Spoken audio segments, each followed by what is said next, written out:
Hey, welcome back. This is going to be a really quick one for you guys. I decided I needed a new multimeter for my Workbench, and I was looking at the Fluke ones, but they're just unbelievably expensive now. And I found a really good full-featured one from Uni-T, and so I went ahead and bought it. And then I tried to figure out how to mount it to the wall. And I'll explain how I did that coming up next.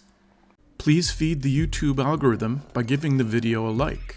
If you want to see more like this, click subscribe and ring the bell to be notified of new videos. If you want to chip in on my expenses, I now have Patreon and YouTube memberships. So here's the meter. It's got a bajillion different settings, and when we flip it over, you can see it's got these two slotted things on the side, which I think are for snapping in the probes when you're not using the meter.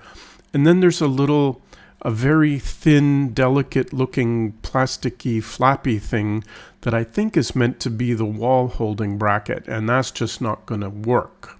So I decided to make a bracket shaped like the probe handles that the meter would snap onto.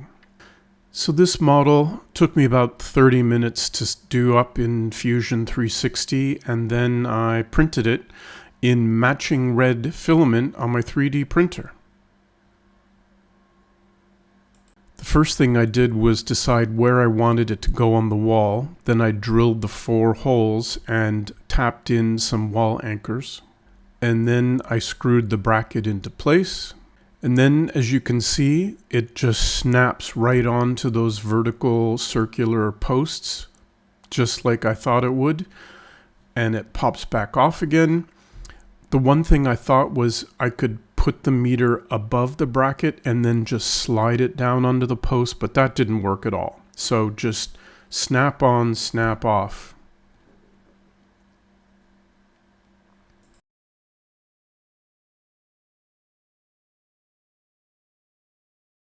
And then a quick test against my power supply just to make sure everything works. And it does.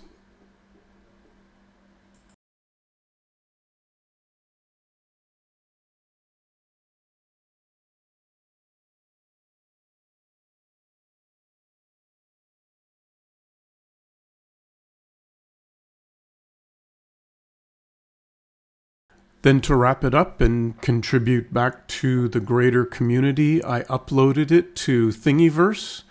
This is the thing number 7003634. And you can see a rendering of the bracket in blue.